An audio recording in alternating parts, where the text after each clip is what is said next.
Bienvenue dans l'émission Saveurs divines. Cette bonne nouvelle du royaume sera prêchée dans le monde entier pour servir de témoignage à toutes les nations. Alors viendra la fin. Ce pain céleste vous est présenté par Immaculée Niraneza.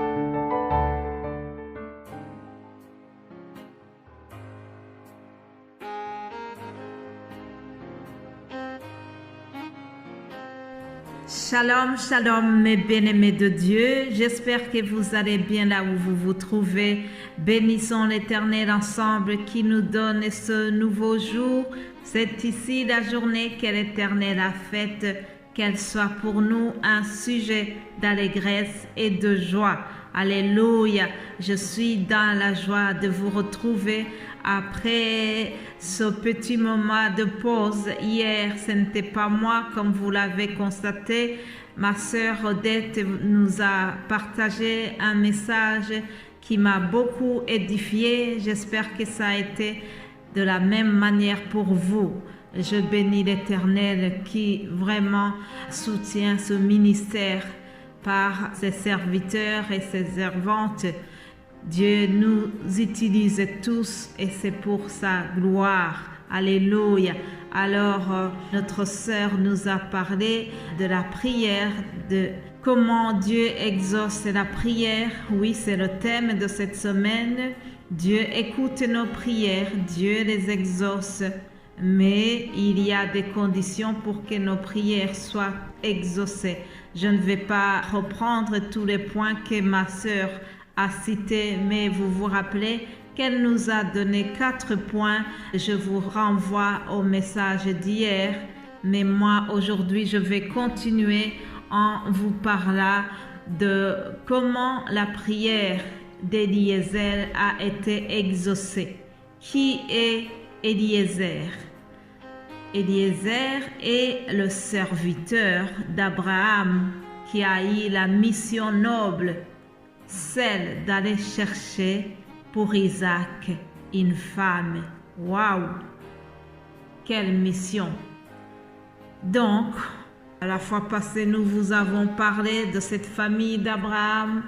Nous avons vu comment Abraham a failli sacrifier son fils Isaac et puis Dieu a vu que Abraham était vraiment très attaché à lui, qu'il l'aimait beaucoup. Il a épargné le fils, il a donné un sacrifice à la place d'Isaac. Et tout cela est raconté dans le chapitre 22. Puis aujourd'hui, nous allons voir comment le fils Isaac a grandi et qu'il a été question d'aller lui chercher une femme. Vous savez, au temps d'Abraham, ce n'était pas comme maintenant. Les mariages étaient arrangés par les parents. Ce sont les parents qui étaient chargés d'aller chercher des futurs conjoints pour leur fils ou leur fille. Voilà, ça se passait comme ça. Ça peut nous paraître drôle, mais c'est ainsi. À leur époque, c'était comme ça. Donc, les arrangements matrimoniaux, tout ce qui concernait les mariages était conclu par les parents et les futurs époux devaient surtout provenir de la même tribu. C'était ainsi leur coutume. Il n'était pas étonnant donc de voir des cousins qui se marient par exemple entre eux. Mon message d'aujourd'hui a le titre suivant: à la recherche de la femme d'Isaac. À la recherche de la femme d'Isaac. Mais avant cela, je voudrais vous lire Proverbe 19, 14.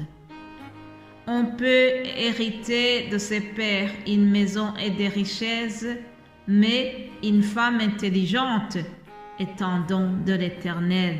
Alléluia.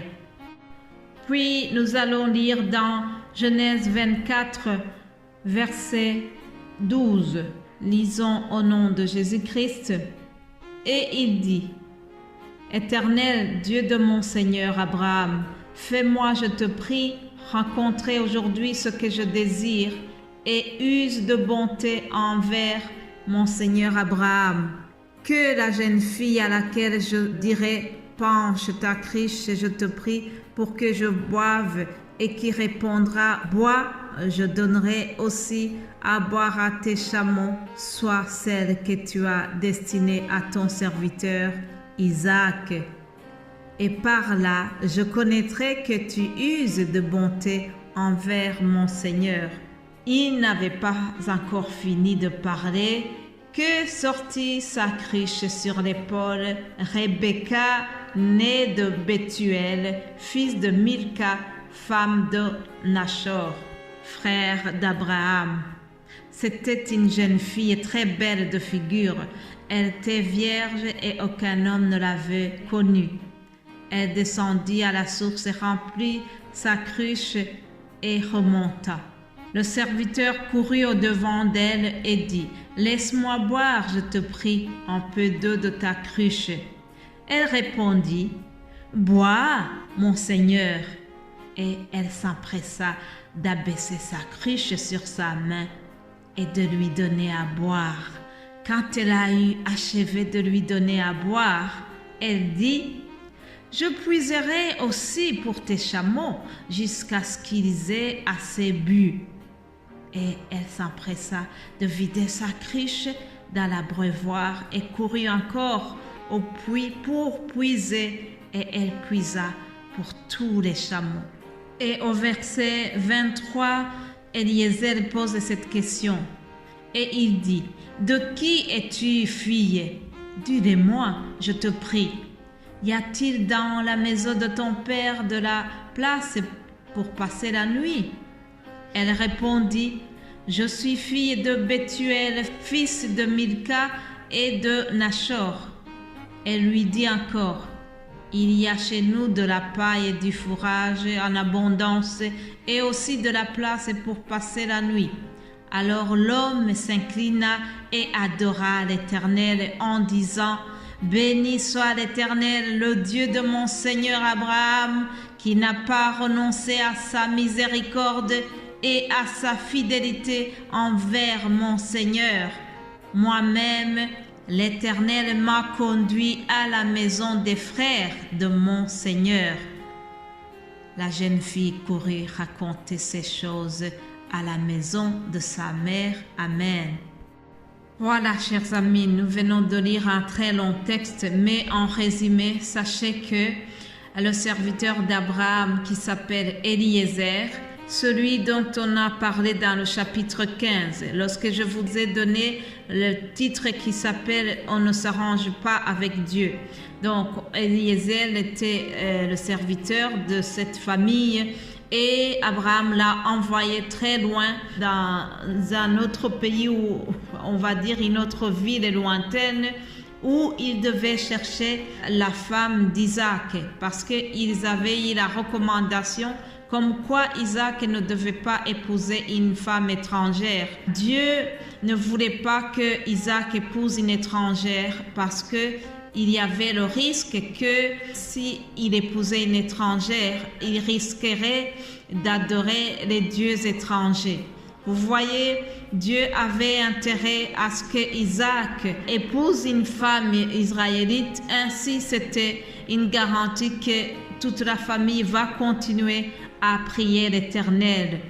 Alors, ils ont été chercher une femme. Eliezer a donné un signe. Il avait donc pris les chameaux et il a été à une source. Il s'est dit, la première jeune fille qui se présente, je vais lui demander de me donner à boire. Et si elle est d'accord tout de suite et qu'elle donne aussi à boire à mes chameaux, je saurai que c'est la bonne. Voilà, c'est ce qui s'est passé. Au verset 15, on voit que sa prière a été exaucée. Au verset 15, on nous dit, il n'avait pas encore fini de parler que sortit sa cruche sur l'épaule Rebecca, née de Bethuel. Donc, Rebecca est venue en premier lieu et elle a été très gentille. Tous les gestes que Rebecca a fait étaient remplis de tendresse et de gentillesse. On voit même que Rebecca l'a invité à passer la nuit chez lui. Et tout cela était vraiment des signes comme quoi cette jeune fille était celle qu'il fallait pour Isaac. C'est ce qui s'est passé. La suite, vous verrez qu'ils ont été dans la famille a été aussi favorable et donc la prière de Eliezer a été exaucée. On a trouvé une femme pour Isaac. Je vais continuer demain et passer une excellente journée au nom de Jésus-Christ. Amen.